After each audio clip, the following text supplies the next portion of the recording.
দুইটা নাম্বারে হচ্ছে ভ্যারি করে, একটা হচ্ছে সিঙ্গুলার নাম্বার আর একটা হচ্ছে প্লুরাল নাম্বার। তো ফার্স্ট পারসনে হচ্ছে সিঙ্গুলার নাম্বার হিসেবে ইউজ হয় আই, এবং প্লুরাল নাম্বারে হচ্ছে ফার্স্ট পারসন হিসেবে ইউজ হয় উই। এবং সেকেন্ড পারসনে সিঙ্গুলার নাম্বার এবং প্লুরাল নাম্বার বোথ ক্ষেত্রেই হচ্ছে ইউ ইউজ হয়। এবং থার্ড পারসনে সিঙ্গুলার নাম্বার হিসেবে ইউজ হয় হি, শি, ইট, দিস অথবা যে কোনো ধরনের নাম, রহিম, করিম, যদু, মধু যে কেউ হতে পারে। এবং প্লুরাল নাম্বারে মূলত থার্ড পারসনে ইউজ হয় দে, দেম, স্টুডেন্টস, এছাড়া হচ্ছে ফার্মার্স এটসেট্রা। এই ধরনের সবকিছুই হচ্ছে প্লুরাল নাম্বারে থার্ড পারসন হিসেবে ব্যবহৃত হয়। এবং আমরা যদি একটু সহজে মনে রাখার চেষ্টা করি যে ফার্স্ট তোমরা বোথ ক্ষেত্রেই হচ্ছে ইউ ইউ হবে, এবং থার্ড পারসনে হচ্ছে আপনিও কিন্তু চাইলে আমাদের 1000 যে এমসিকিউ প্যাকেজটি আছে সেটা কালেক্ট করতে পারেন ঢাকা বিশ্ববিদ্যালয় এবং জাহাঙ্গীরনগর বিশ্ববিদ্যালয় এমসিকিউ প্রপার প্রিপারেশনের জন্য। এই জন্য আমাকে সোশ্যাল মিডিয়া নক দিন এখনই। আমি, আমরা, তুমি, তোমরা বাদে হচ্ছে বাকি যেগুলো আছে সবকিছু হচ্ছে থার্ড পারসনে চলে আসবে।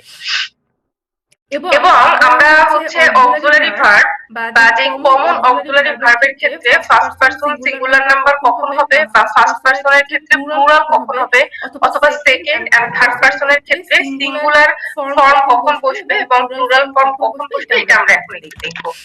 আচ্ছা, কমন অক্সিলারি ভার্ব আমরা সবাই জানি am is are was were. তো এখানে হচ্ছে ফার্স্ট পারসনে হচ্ছে সিঙ্গুলার ফর্ম হিসেবে অক্সিলারি ভার্বটা হবে হচ্ছে এম, ওয়াজ, হ্যাভ। এবং প্লুরাল ফর্মে হচ্ছে ফার্স্ট পারসনের ক্ষেত্রে প্লুরাল ফর্ম হবে অক্সিলারি ভার্বের আর, ওয়্যার, হ্যাভ। এবং সেকেন্ড পারসনের ক্ষেত্রে সিঙ্গুলার ফর্মটা হবে হচ্ছে আর, ওয়্যার, হ্যাভ। এবং প্লুরাল ফর্মেও হচ্ছে সেম হবে। সেকেন্ড পারসনের ক্ষেত্রে প্লুরাল ফর্মেও সেম অক্সিলারি ভার্বটা হবে।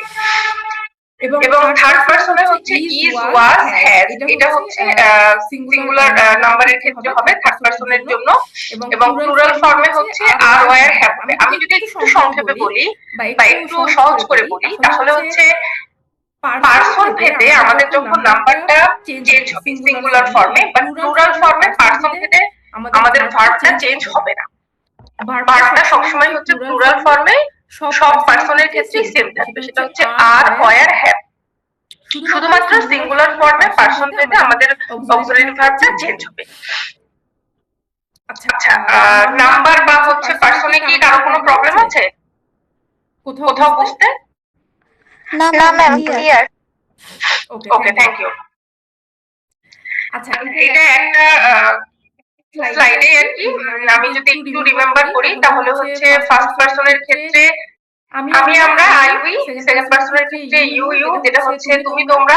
এবং থার্ড পারসনের ক্ষেত্রে এই আমি, আমরা, তুমি, তোমরা বাদে সবাই। এবং কমন অক্সিলারি ভার্বের ক্ষেত্রে যদি আমরা বলি, তাহলে first person, second person, third পারসনের ক্ষেত্রে নাম্বারটা চেঞ্জ হবে, বাট প্লুরালের ক্ষেত্রে, প্লুরাল নাম্বারের ক্ষেত্রে অক্সিলারি ভার্বটা চেঞ্জ হবে না, সকল ক্ষেত্রে সেম থাকবে। আর, ওয়্যার, হ্যাভ, এটা সকল ক্ষেত্রে সেম। শুধু সিঙ্গুলার ফর্মে পারসন ভেদে ভার্বটা চেঞ্জ হবে অক্সিলারি ভার্বটা।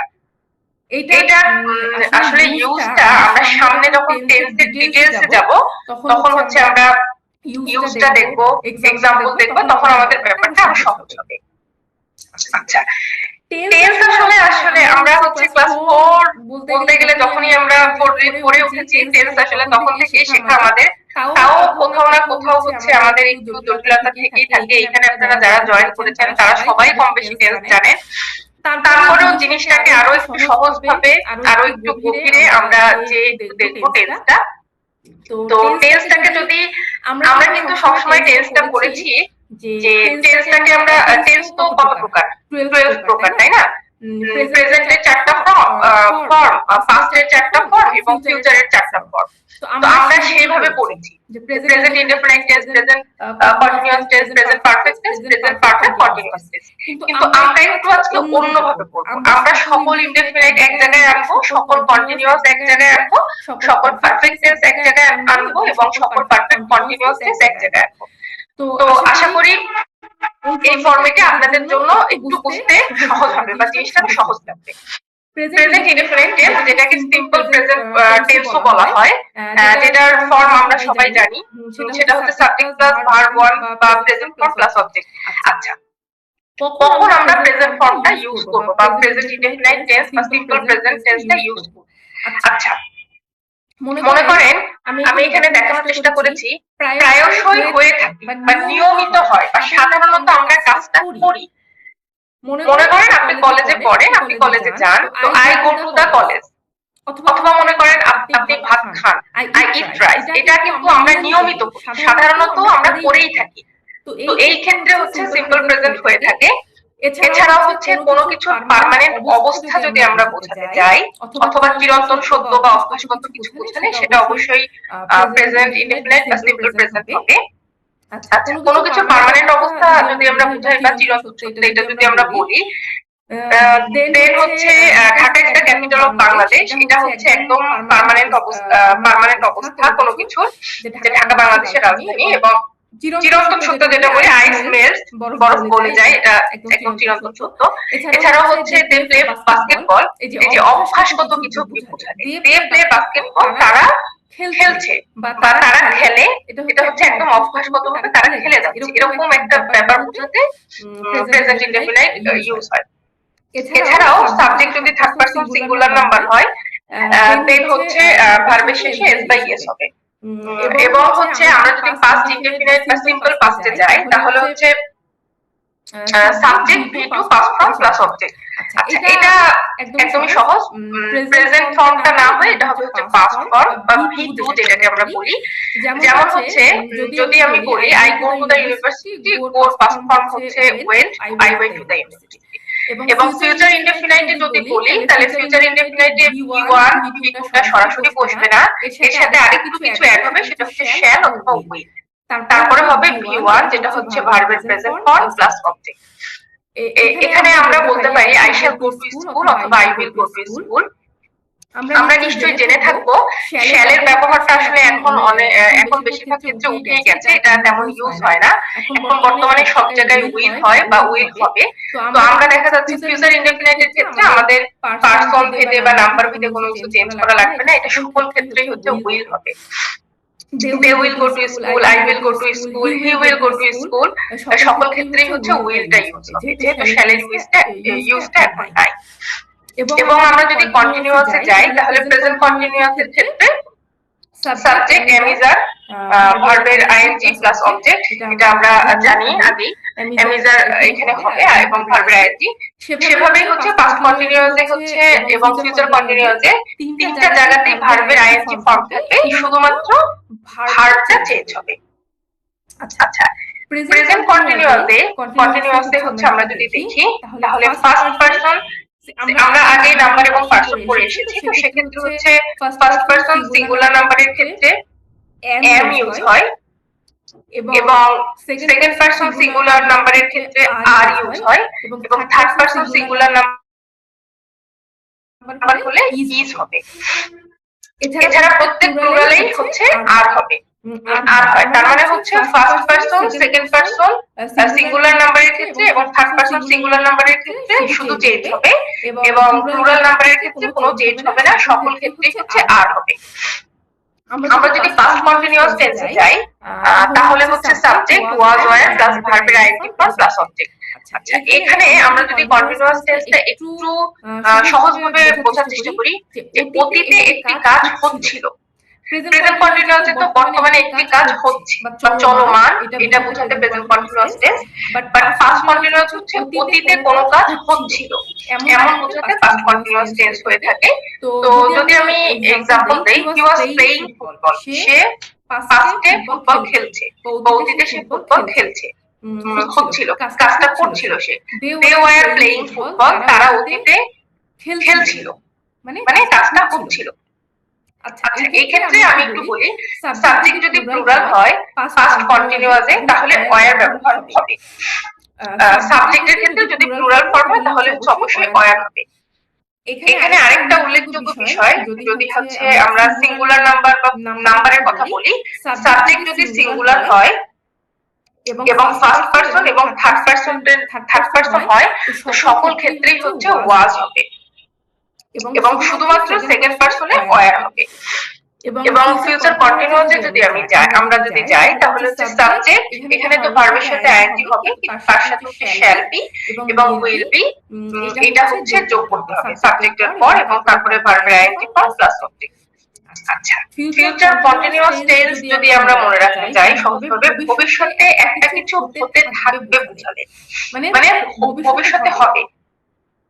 নাম্বার এবং পার্সন ভেদে আমরা একদম প্রথমেই দেখেছিলাম নাম্বার এবং পার্সন ভেদে হচ্ছে ভার্বের কোনো পরিবর্তন এক্ষেত্রে হয় না, যেটা হচ্ছে ফিউচার ইনডেফিনাইট টেন্সে আমরা দেখেছি শ্যালের ব্যবহার তেমন নাই, শুধুমাত্র উইল এখানে ইউজ হয়। তো এই কন্টিনিউয়াস এর ক্ষেত্রেও সেম নাম্বার এবং পার্সন ভেদে ভার্বের কোনো পরিবর্তন হচ্ছে না এই ক্ষেত্রে।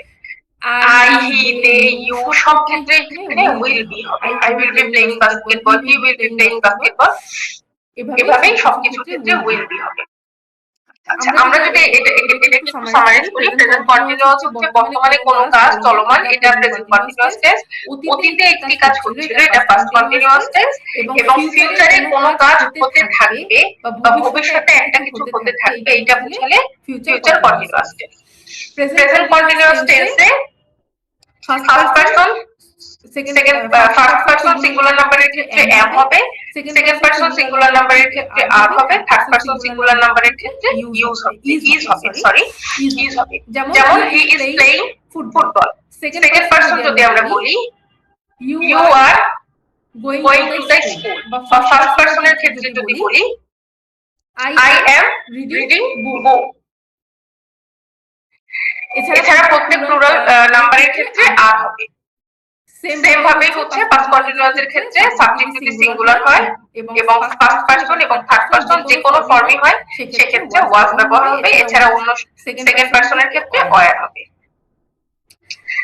পাস্ট পারফেক্ট এটা হচ্ছে, এটা নিয়ে আসলে অনেক জটিলতা থাকে, এটা আসলে মনে রাখার ক্ষেত্রে। তো এখানে প্রেজেন্ট পারফেক্ট টেন্সে এখানে সাবজেক্ট থাকবে এবং হ্যাভ হ্যাজ, এটা আমরা জানি, এবং ভার্বের পাস্ট পার্টিসিপল ফর্ম বা ভিটা হবে প্লাস অবজেক্ট। আচ্ছা, প্রেজেন্ট পারফেক্ট টেন্সটা আমরা যদি সহজে মনে রাখতে চাই তাহলে সম্প্রতি শেষ হয়েছে এমন কোনো কাজ, যেমন আমি করেছি, খেয়েছি, গিয়েছি, I have gone to the university। এছাড়া হচ্ছে I have eaten rice, আমি ভাত খেয়েছি।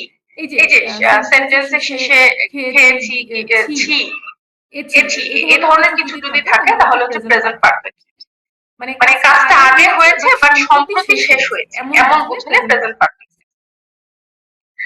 পাস্ট পারফেক্ট টেন্স যদি আমরা বলি তাহলে হচ্ছে সাবজেক্ট, এখানেও ভিটি হবে বাট ভার্বের হ্যাড ফর্মটা হবে সাবজেক্ট প্লাস হ্যাড প্লাস ভার্বের ভি3 past participle form plus object. আচ্ছা, পাস্ট পারফেক্ট টেন্সের একটা ব্যাপার হচ্ছে, মনে করেন অতীতে যদি দুটি ঘটনা একসাথে ঘটে এবং প্রথমে যে ঘটনাটা ঘটবে সেটা হবে হচ্ছে পাস্ট পারফেক্ট এবং পরে যে ঘটনাটা ঘটবে সেটা হবে হচ্ছে পাস্ট টেন্স। আচ্ছা, for example I had finished my cooking before the guest arrived। আমি রান্না করছিলাম তার আগে আমাদের বাসায় গেস্ট চলে আসছে। এখানে দেখেন দুইটা ঘটনা কিন্তু একসাথে ঘটছে অতীতে। প্রথম যে ঘটনাটা ঘটছে সেটা হচ্ছে পাস্ট পারফেক্ট, যেখানে হচ্ছে কুকিং রান্নাটা শেষ করার আগেই গেস্ট চলে আসলো।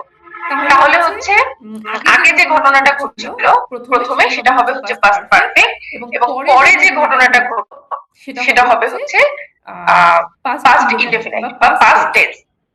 ফিউচার পারফেক্টের ক্ষেত্রে সাবজেক্ট যদি subject plus shall have will have এবং এখানেও ভার্বের পাস্ট পার্টিসিপল ফর্ম বা ভি3 হবে এবং প্লাস অবজেক্ট হবে।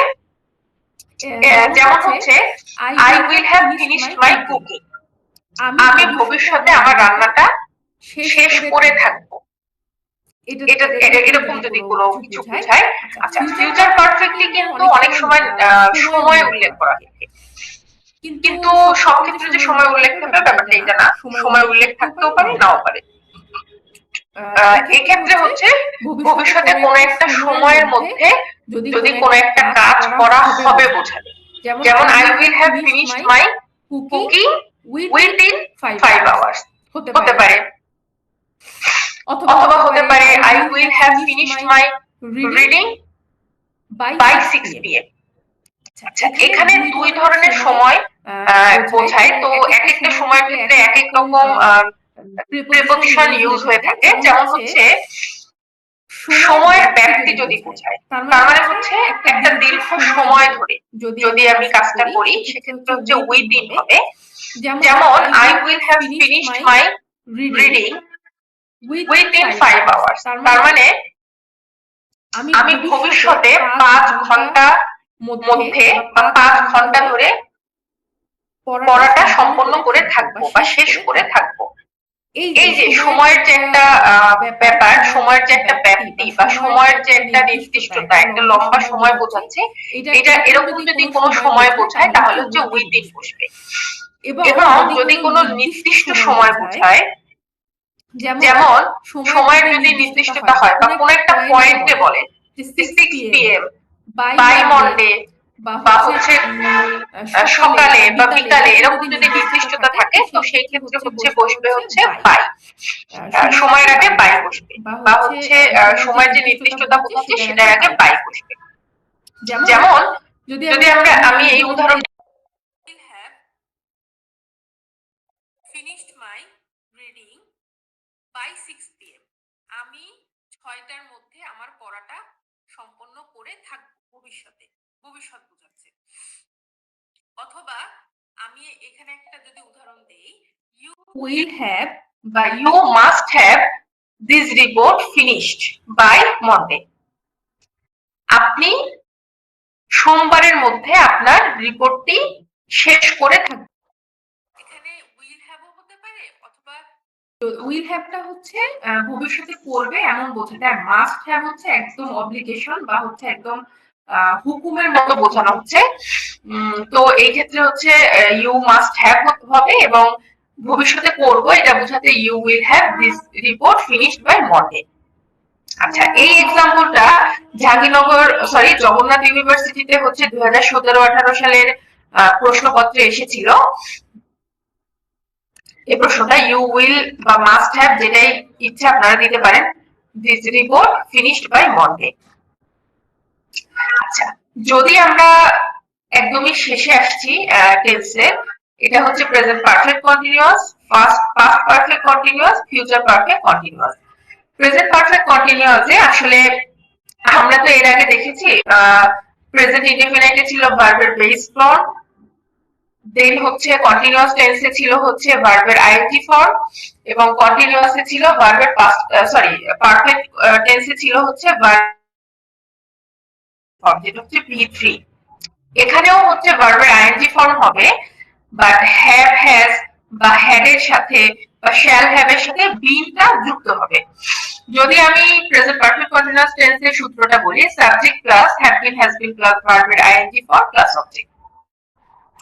আচ্ছা, পারফেক্ট কন্টিনিউয়াস আসলে মনে রাখা বা এটা আসলে একটু জটিলই মনে হয়, বাট আমি যদি একটু সহজ করে বলি, মনে করেন আমি একটা কাজ করে আসছি কিন্তু এখনো শেষ হয়নি। সবসময় সময়ের উল্লেখ থাকে বা সময়ের উল্লেখ থাকবে। প্রেজেন্ট পারফেক্ট কন্টিনিউয়াস টেন্সে আসলে একটা বৈশিষ্ট্যই হচ্ছে সবসময় সময়ের উল্লেখ থাকবে। কোনো কাজ করে আসছি কিন্তু এখনো শেষ হয়নি এমন বোঝাতে present perfect continuous tense use হয়। For example, I have been cooking meals for 3 hours। অথবা হতে পারে I have been reading books for 3 hours, for 5 hours। আমি কাজটা করেছি, এত সময় ধরে কাজটা করছি, বাট এখনো শেষ করিনি। যেমন I have been cooking meals for 3 hours, আমি 3 ঘন্টা ধরে রান্না করছি কিন্তু আমার রান্নাটা এখনো শেষ হয়নি। এরকম বোঝাতে সময়ের উল্লেখ থাকে, এরকম বোঝাতে প্রেজেন্ট পারফেক্ট কন্টিনিউয়াস টেন্স হয়। এই ক্ষেত্রেও সেম ভাবে সময়ের যদি একটা লম্বা সময় বোঝায়, for 3 hours, for 5 hours or 6 hours, 7 hours, তাহলে হচ্ছে for বসবে।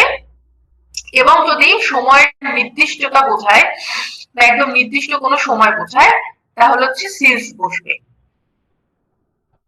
যেমন for example, it has been raining since Monday বা since Monday। বৃষ্টি পড়ছে, সোমবার থেকে বৃষ্টি পড়ছে। একদম সময়ের নির্দিষ্টতা করে বলা আছে। It has been raining since Monday. সোমবার থেকে বৃষ্টি পড়ছে, এরকম যদি নির্দিষ্টতা বোঝায় তাহলে হচ্ছে সিন্স বসবে, যেটা হচ্ছে আমরা প্রিভিয়াস টেন্সেও দেখেছি। সেখানে ছিল হচ্ছে সময়ের ব্যাপ্তি বোঝাতে উইদিন বসে এবং হচ্ছে সময়ের নির্দিষ্টতা বা পয়েন্ট বোঝাতে ছিল বাই বসে, কিন্তু প্রেজেন্ট পারফেক্ট কন্টিনিউয়াস এর ক্ষেত্রে সময়ের ব্যাপ্তি বোঝাতে ফর বসবে এবং সময়ের পয়েন্ট বা নির্দিষ্টতা কোনো পয়েন্টে কোনো সময় বোঝাতে বা নির্দিষ্টতা বোঝাতে সিন্স বসবে। এক্ষেত্রে পার্সন এবং সিঙ্গুলার পার্সন এবং নাম্বারের একটা চেঞ্জ হয়। সাবজেক্ট যদি থার্ড পার্সন সিঙ্গুলার নাম্বার হয় তাহলে হবে হচ্ছে হ্যাজ, অন্য সকল কিছুতে হবে হচ্ছে হ্যাভ বিন। আচ্ছা, পাস্ট পারফেক্ট কন্টিনিউয়াসে যদি আমরা আসি, এখানেও ভার্বের সাথে আইএনজি ফর্ম হবে কিন্তু তার আগে হ্যাড বিন হবে। যেমন subject plus had been plus ভার্বের আইএনজি ফর্ম প্লাস অবজেক্ট। আচ্ছা, এইটা খুব সহজভাবে মনে যদি আমরা রাখতে চাই, যেমন অতীতে দুটি ঘটনার মধ্যে একটি ঘটনা হচ্ছিল এবং তারপর আরেকটি ঘটনা হয়েছিল, এরূপ যদি বোঝায় তাহলে যেটি আগে হচ্ছিল সেটিকে আমরা দিব হচ্ছে পাস্ট পারফেক্ট কন্টিনিউয়াস টেন্স এবং যে ঘটনাটি পরে ঘটেছে সেটি হবে হচ্ছে পাস্ট ইনডেফিনাইট টেন্স। কিছুটা কিন্তু পাস্ট পারফেক্ট টেন্সের মতো। যেমন পাস্ট পারফেক্ট টেন্সে যেমন ছিল যে অতীতে দুটি ঘটনা ঘটবে, প্রথম যে ঘটনাটা ঘটবে সেটা পাস্ট পারফেক্ট টেন্স এবং পরের ঘটনাটা পাস্ট ইনডেফিনাইট, বা আগে ঘটা ঘটনাটা পাস্ট পারফেক্ট টেন্স এবং পরের ঘটনাটা ঘটলে পাস্ট ইনডেফিনাইট। এখানে কিছুটা সিমিলারিটি আছে, আপনারা যদি একটু মনে করেন। অতীতে দুটি ঘটনার মধ্যে একটি ঘটনা হচ্ছিল এবং তারপর আরেকটি ঘটনা হয়েছিল, তার মানে একটা ঘটনা চলমান এবং তার পরপরই আরেকটা ঘটনা শুরু হয়েছে বা ঘটনা ঘটছিল, এরূপ যদি বোঝায় যেটি আগে হচ্ছিল সেটি হবে হচ্ছে পাস্ট পারফেক্ট কন্টিনিউয়াস এবং যেটি পরে ঘটেছে সেটি হবে হচ্ছে পাস্ট ইনডেফিনাইট। এটা কিছুটা সিমিলারিটি আছে আমাদের পাস্ট পারফেক্ট টেন্সের সাথে। For example, I had been cooking my meals for 3 hours before I burned my hand.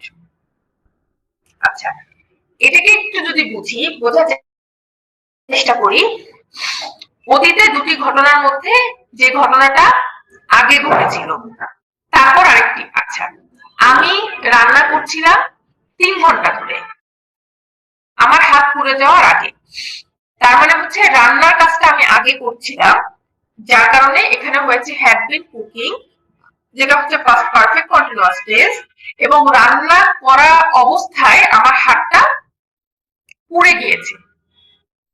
এই কারণে হচ্ছে এই ঘটনাটা, রান্না করা ঘটনা চলতে চলতে বা ঘটনা ঘটছিল তার মধ্যে আরেকটা ঘটনা ঘটেছে, তো এই কারণে হচ্ছে এখানে হয়েছে পাস্ট ইনডেফিনাইট টেন্স। বার্ন এখানে ভার্ব, বার্নড হয়েছে, এখানে পাস্ট ফর্ম হচ্ছে বার্ন। তো before I burned my hand. Future perfect কন্টিনিউয়াসে যদি আমি যাই তাহলে এটাও ভার্বের সাথে আইএনজি ফর্ম হবে এখানে, কিন্তু subject plus shall have been এবং এখানে থাকবে হচ্ছে উইল হ্যাভ বিন। এক্ষেত্রে ভবিষ্যতের কোনো একটি সময় একটি কন্টিনিউয়াস কাজ করে থাকবেন বলে বোঝাতে ফিউচার পারফেক্ট কন্টিনিউয়াস টেন্স হয়ে থাকে। মনে করেন, for example, this January I will have been studying in Khulna university for 4 years. তার মানে ভবিষ্যতের কোনো একটি সময়ে একটি কন্টিনিউয়াস কাজ করে থাকবেন বলে বোঝাতে। মানে এখানে একটু কনফিউশন থাকে যে এখানে আসলে এটার মানে বোঝাচ্ছে, এক্সাম্পলটার মানে বোঝাচ্ছে যে এই জানুয়ারিতে আমার খুলনা ইউনিভার্সিটিতে পড়ার 4 বছর হবে। এটা আমি হচ্ছে ফিউচারে করে এসেছি, করব, কিন্তু কাজটা দেখা যাচ্ছে যে সম্পূর্ণ হওয়া বোঝাচ্ছে যে দিস জানুয়ারি।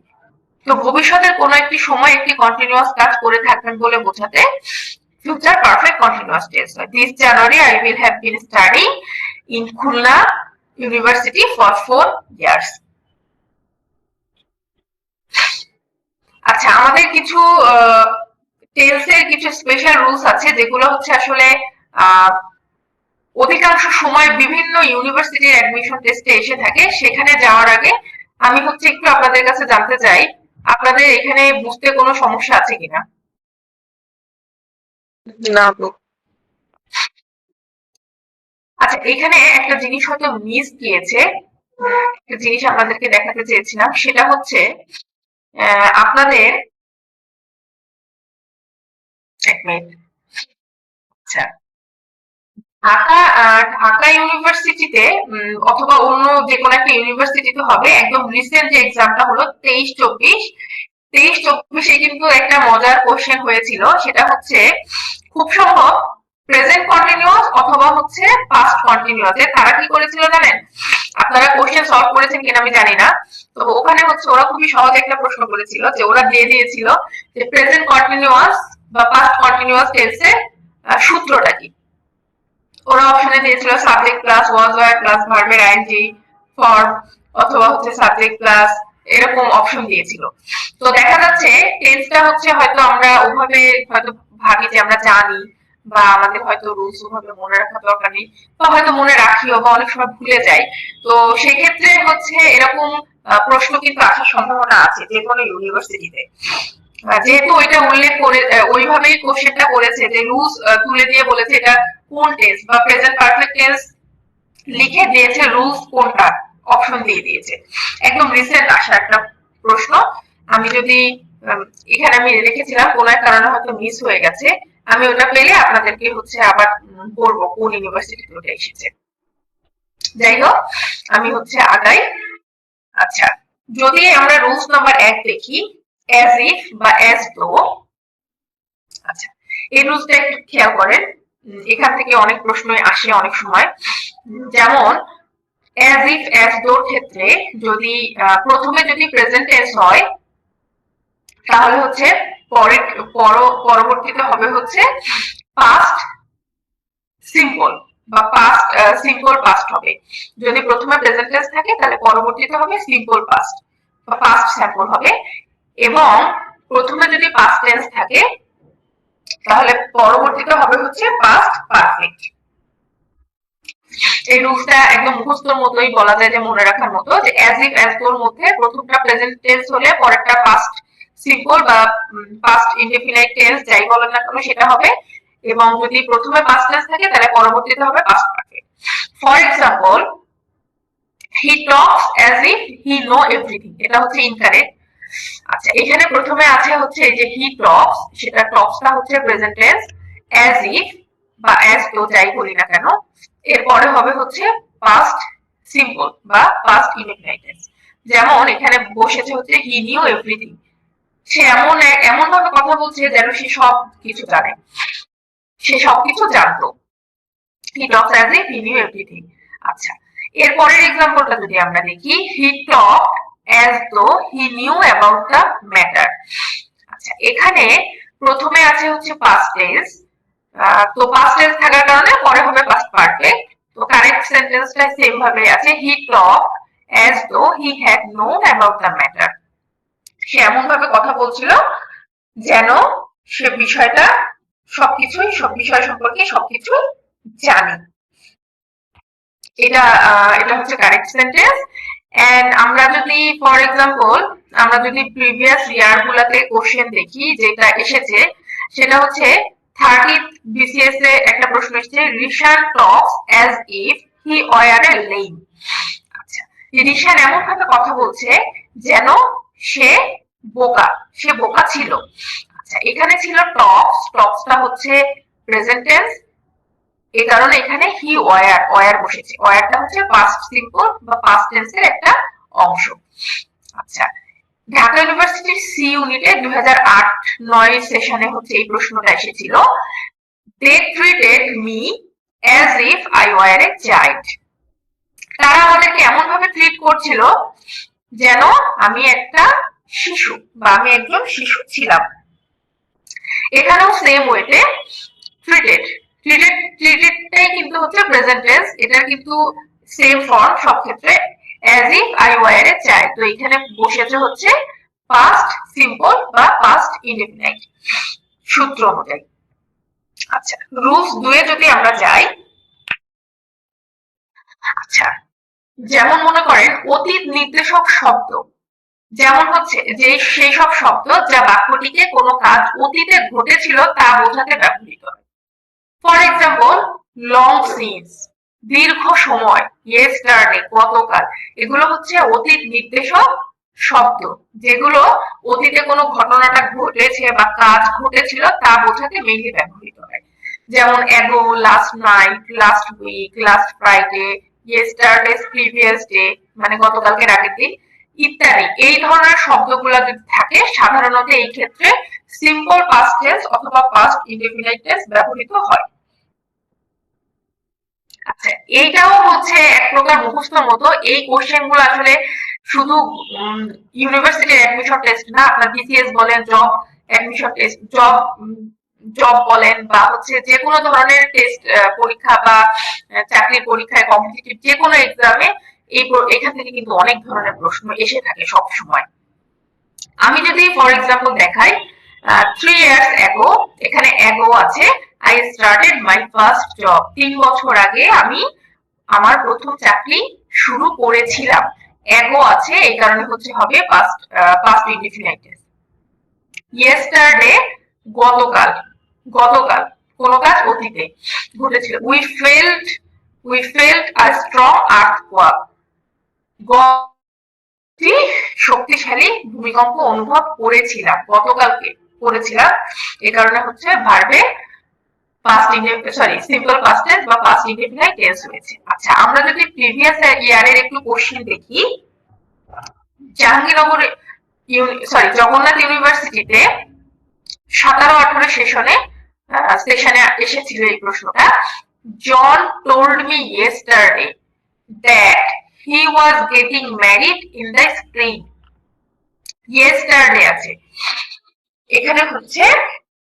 এখানে কিন্তু ভার্বটা হচ্ছে এখানে যে এই যে এটা was getting married, past indefinite tense বা simple past tense এখানে বোঝাচ্ছে। yesterday আছে, এই কারণে এখানে past tense বা simple past tense হয়েছে। আচ্ছা, রাজশাহী ইউনিভার্সিটির 21-22 সেশন, যেটা হচ্ছে একদম রিসেন্ট এসেছে, It's long time since we met last.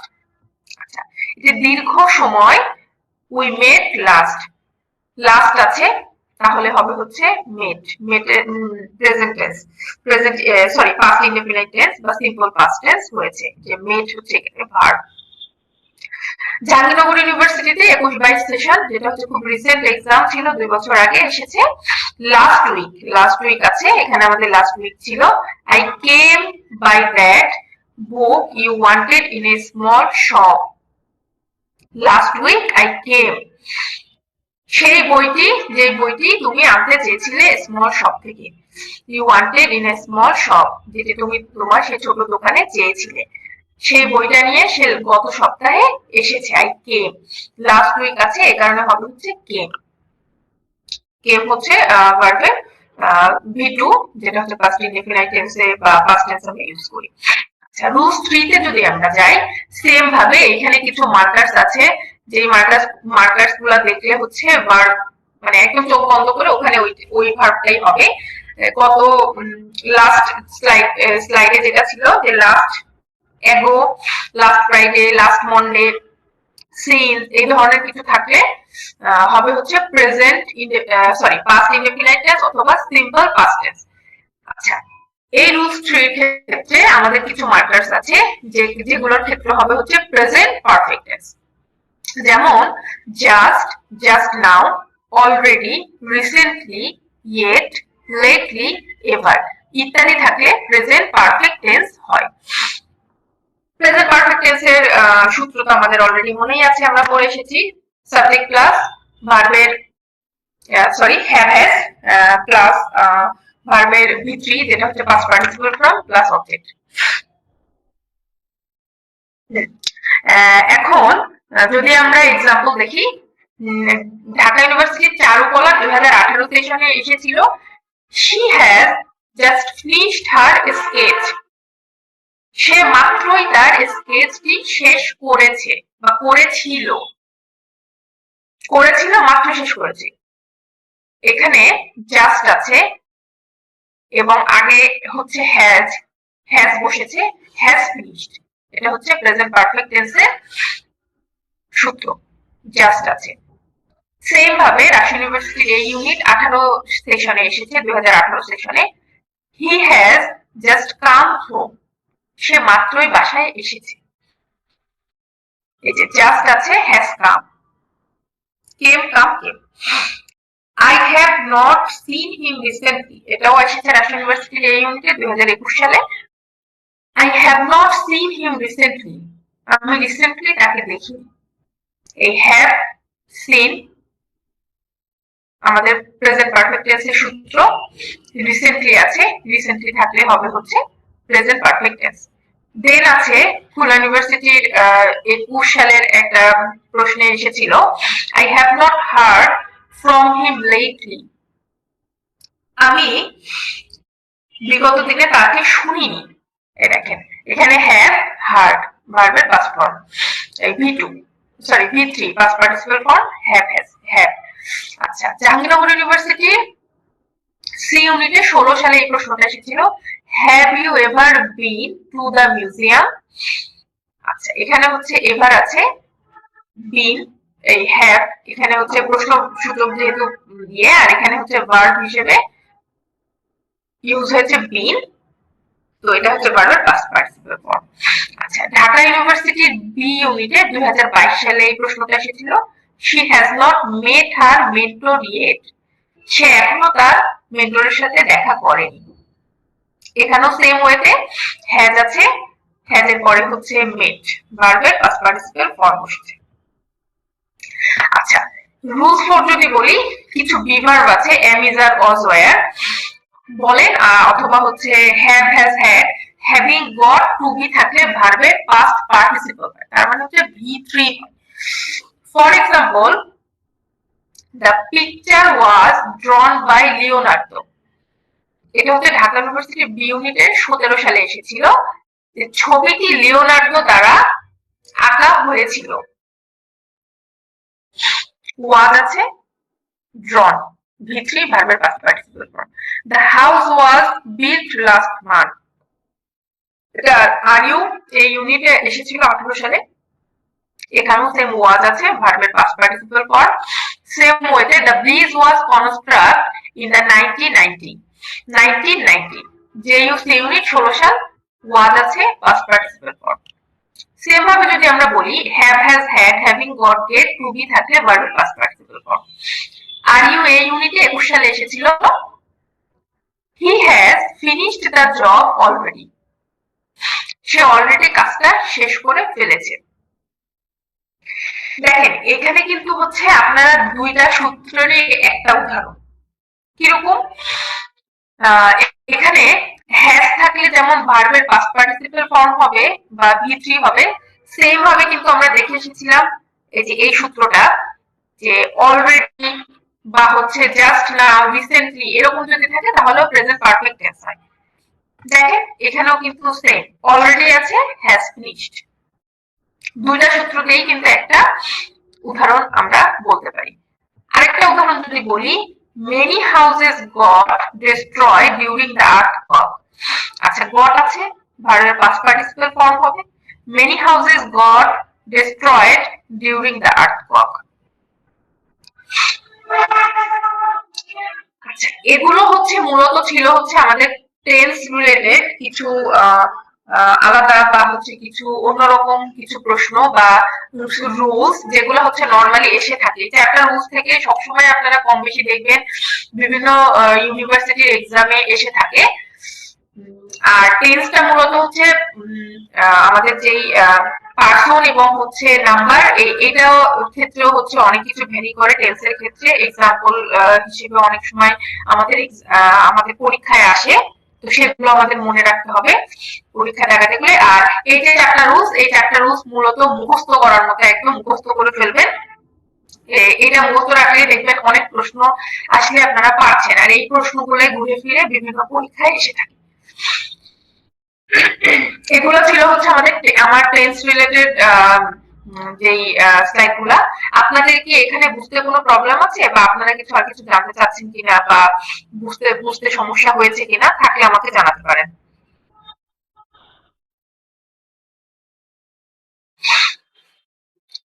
যদি না থাকে তাহলে হচ্ছে আমরা চলে যাব একটা আমরা এখন হচ্ছে একটা প্যাসেজ সলভ করব। প্যাসেজ সলভ করার মাধ্যমে আমরা আজকে আমাদের ক্লাসটা শেষ করব। আপনারা কি বুঝতে পেরেছেন? জি আপু। নাকি সবার ঘুম আসছে, রাত 11টা বেজে গেছে তাই?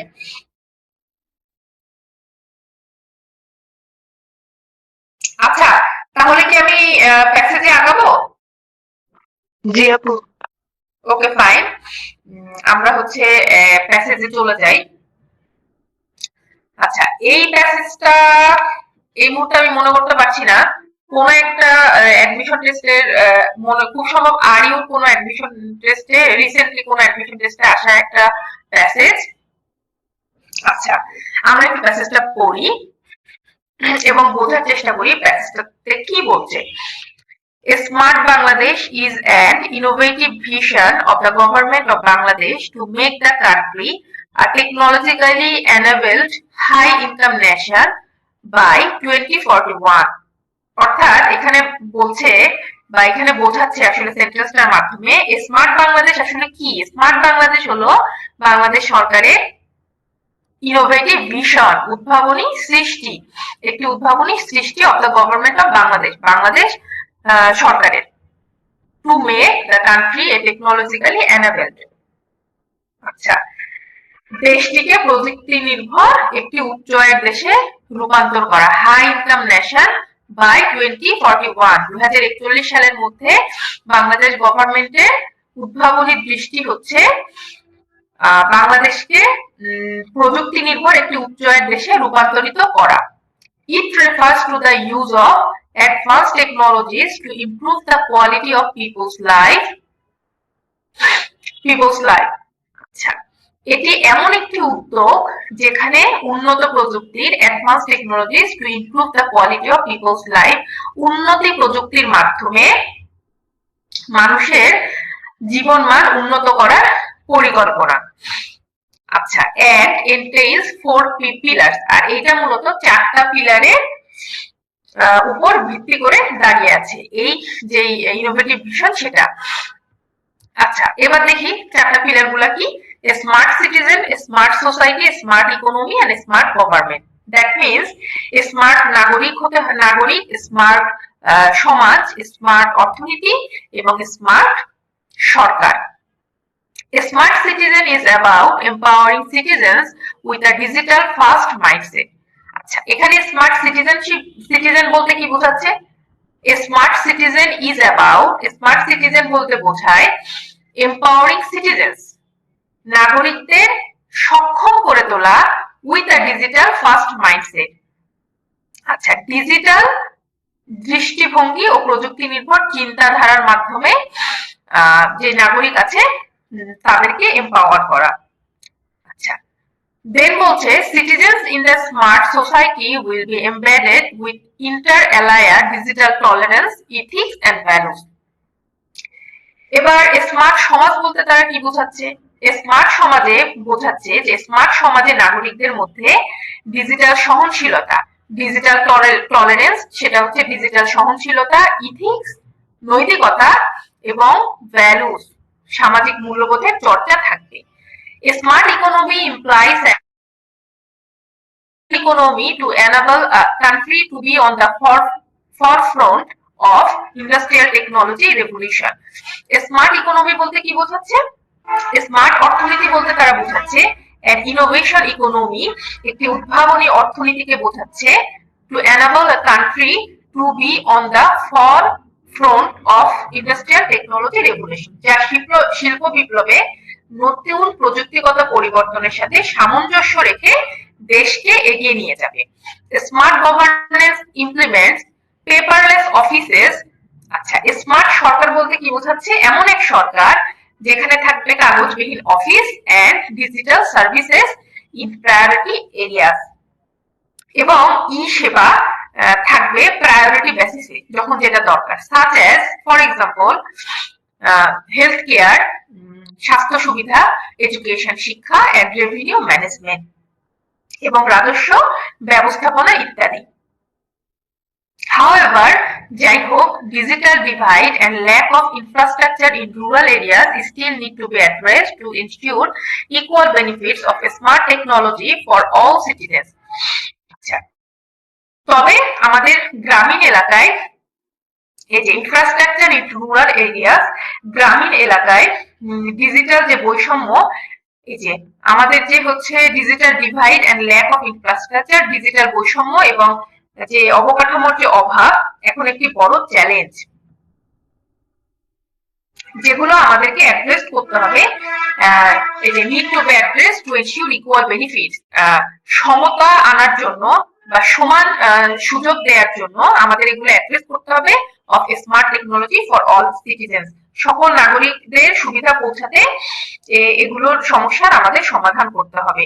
আদারওয়াইজ, অন্যথায় the vision of transforming Bangladesh into a developed country by 2041 would remain a far cry. যদি আমরা এই বৈষম্যগুলো দূর না করি, কি কি বৈষম্য? দুইটা বৈষম্য, একটা হচ্ছে ডিজিটাল বৈষম্য, আরেকটা হচ্ছে প্রযুক্তিগত অবকাঠামোর অভাব, এই যে digital divide and lack of infrastructure.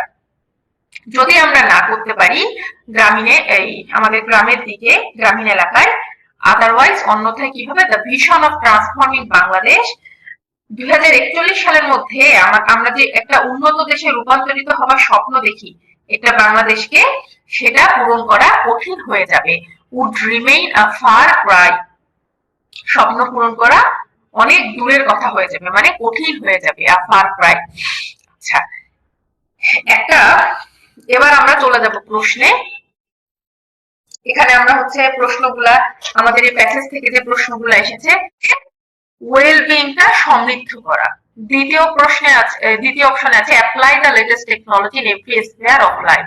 প্রত্যেকটা ক্ষেত্রতে আমাদের অ্যাপ্লাই করতে হবে লেটেস্ট টেকনোলজি বা প্রযুক্তি। প্রমোট ইনোভেশন ইকোনমি, প্রমোট করতে হবে প্রযুক্তিগত বা ইনোভেটিভ যে ইকোনমি বা অর্থনীতি আছে সেটা। 4 নম্বর আছে reduce digital divide. Digital divide মানে প্রযুক্তিগত বৈষম্য দূর করতে হবে। আপনারাই বলেন তো এখানে আলটিমেট গোলটা কি হবে, বা গোলটা কি ছিল, the ultimate goal of smart Bangladesh? আপনাদের কি মনে হচ্ছে? আমরা তো প্যাসেজটা পড়েছি। অপশন এ হতে পারে।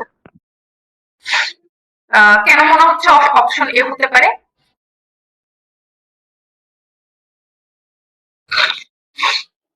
আপু যদি একটু বলতেন।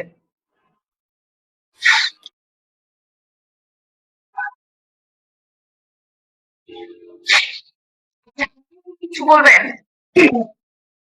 অপশন বি হতে পারে। কেন হতে পারে আপু?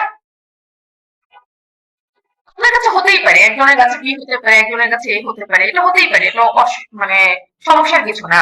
যদি কাইন্ডলি বলতেন যে কেন বি হতে পারে। প্যাসেজে বললো যে সরকার ব্যবস্থা পেপার বিহীন হবে, এজন্য। আচ্ছা, ঠিক আছে, ঠিক আছে, আপুর অপশনটাও নিলাম। আচ্ছা, এখানে আপনাদেরকে আমি একটু বলি, the ultimate goal of smart Bangladesh is to, দেখেন এখানে আমি যদি নিচের থেকে আসি, রিডিউস ডিজিটাল ডিভাইড, এটা তো হবেই না, কারণ ডিজিটাল ডিভাইডের কথা বলতে শুধু গ্রামীণ সমাজে একটা সমস্যার কথা বলছে যে সেটা রিডিউস করতে হবে। Promote innovation economy, promote innovation economy, এটা শুধুমাত্র স্মার্ট ইকোনমির ক্ষেত্রে বলছে, এটা পুরো ক্ষেত্রে, পুরো স্মার্ট ডিজিটাল স্মার্ট বাংলাদেশের গোল না, এটা একটা স্পেসিফিক গোল, এটা কিন্তু পুরো গোলের মধ্যে না, স্পেসিফিক একটা গোলের কথা বলতেছে। বি নম্বরে বলতেছে apply the latest technology in every sphere of life, জীবনের প্রতিটা ক্ষেত্রে লেটেস্ট টেকনোলজি ইউজ করতে হবে। এটাও কিন্তু একটা স্পেসিফিক গোলের জাস্ট একটা অংশ, এটা টোটাল স্মার্ট বাংলাদেশের অংশ না। আমাদের মেইন উত্তরটা হচ্ছে enrich the well being of citizens. একটা আপনি বলেছেন enrich the well being of citizens, তার মানে আপনি যদি আমরা আগের স্লাইডে যাই, এটা এখানে একটা কথা আছে, it refers to the use of advanced technologies to improve the quality of people's life. এখানে সেকেন্ড লাইনেই কিন্তু এই উত্তরের প্রশ্নের উত্তরটা লুকানো। এখানে বলছে অ্যাডভান্স টেকনোলজিস ইউজ করার কথা বলছে to improve the quality of people's life. তো আমরা যদি এর সাথে মিলাই enrich the well being of citizens, ওইটার এটা কিন্তু লাইনের কথাগুলো সেম। যে আমরা হচ্ছে সিটির আমাদের এটার মূল উদ্দেশ্য হচ্ছে যে টেকনোলজি আছে সেই টেকনোলজির মাধ্যমে আমাদের যে সিটিজেন্স আছে তাদের লাইফটা ওয়েলবিং করার কথা বলছে, এখানে এনরিচ করার কথা বলছে। কিন্তু বাকি তিনটা অপশনে কিন্তু আলাদা আলাদা কথা বলা হয়েছে। লেটেস্ট টেকনোলজি এটা একটা আলাদা অংশ, প্রমোট ইনোভেশন ইকোনমি এটা হচ্ছে ইকোনমি, যে স্মার্ট ইকোনমি এটার একটা জাস্ট অংশ, রিডিউস ডিজিটাল ডিভাইড এটা একটা সমস্যা, একদম লাস্টের লাইনে আছে। সুতরাং উত্তরটা হবে হচ্ছে enrich the wellbeing of citizens. 2 নম্বরে আমরা একটু দেখি ডিজিটাল ডিভাইড ইমপ্লাইজ। দেখেন এটা কিন্তু একদম সরাসরি প্যাসেজে আছে। আপনারা যদি প্যাসেজটা মনোযোগ দিয়ে শুনে থাকেন তাহলে আপনারা নিজেরাই বলতে পারবেন যে এখানে উত্তরটা কি হবে। ডিজিটাল ডিভাইড মানে কি? ডিজিটাল যে সমতা, মানে ডিজিটাল যে বৈষম্য সেটার কথা বলতেছে। ডিভাইড ইমপ্লাইজ এটার মানে কি? ডিজিটাল সমতা মানে কি বোঝাচ্ছে, বা ডিজিটাল যে ইয়েটা সেটার মানে কি বোঝাচ্ছে? ডিজিটাল বৈষম্য মানে কি বোঝাচ্ছে? Technological difference among countries, difference in the interest, তার মানে হচ্ছে টেকনোলজিক্যাল ডিফারেন্স অ্যামং কান্ট্রিজ বলতে বোঝাচ্ছে বিভিন্ন দেশের মানুষের প্রযুক্তিগত বৈষম্য বা ভিন্নতা। Difference in the internet speed between rural and urban areas, মানে গ্রামীণ এবং শহরের মানুষের মধ্যে ইন্টারনেটের স্পিডের বৈষম্যের কথা বলছে। টেকনোলজিক্যাল ডিসক্রিমিনেশন, প্রযুক্তিগত বৈষম্য। Discrepancy in the use of digital device and service. বলেন তো কোনটা হবে?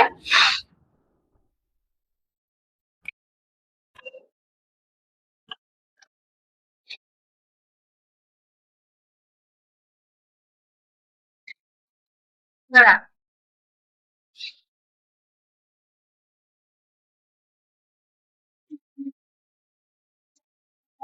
ডিজিটাল ডিভাইস ইমপ্লাইজ এটা হবে হচ্ছে 4 নাম্বার। কেন হবে?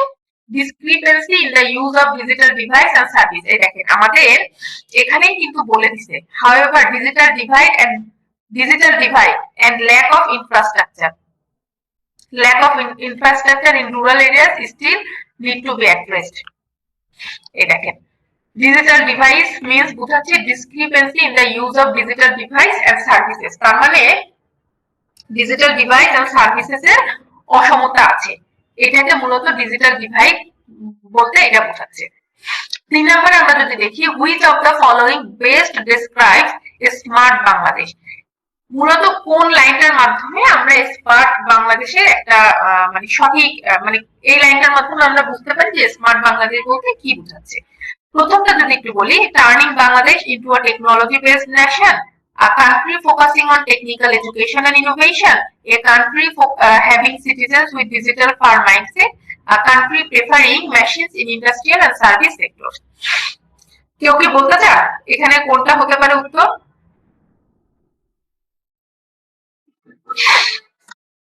আপনারা কি আছেন নাকি? হ্যালো,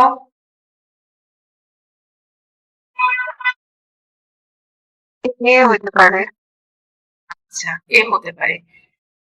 ঠিক আছে, হ্যাঁ আমরা এখন একটু দেখার চেষ্টা করি কেন এই হবে। আপু আপনার অ্যান্সারটা সঠিক, কেন হবে একটু বলি। ডি নম্বরে বলতেছে a country preferring machines in industrial and service sector, একদম একটা নির্দিষ্ট অংশের কথা বলছে, যেটা আসলে স্মার্ট বাংলাদেশের অংশের একটা জাস্ট উপাদান বলা যায়। A country having citizens with digital farm mindset এটা হবে না। A country focusing on technological education and innovation না, স্মার্ট বাংলাদেশের উদ্দেশ্য শুধু এডুকেশন আর ইনোভেশনের উপর ফোকাস করা না।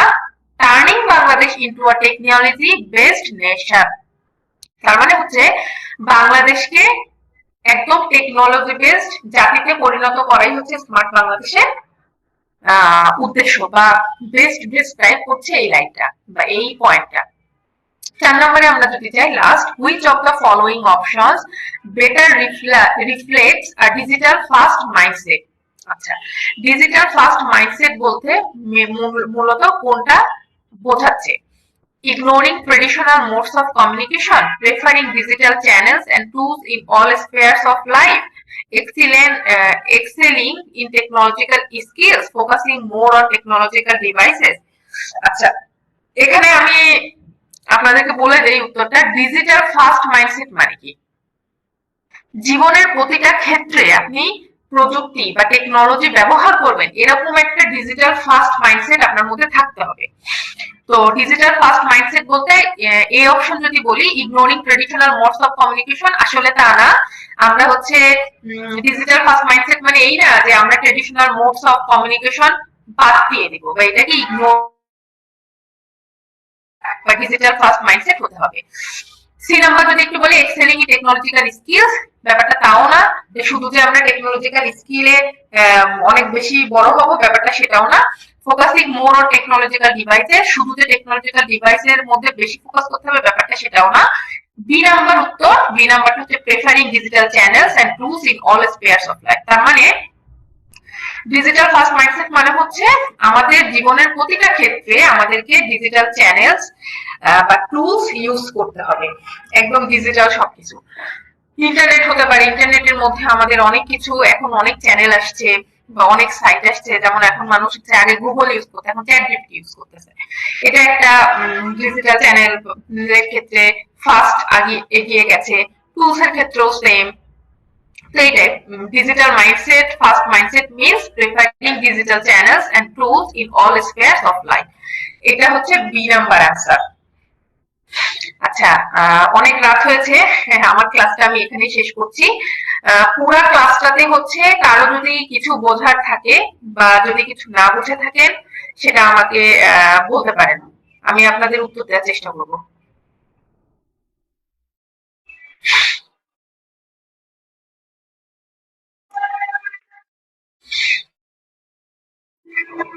কেউ কি কিছু বলতে চান নাকি শেষ করে দিব?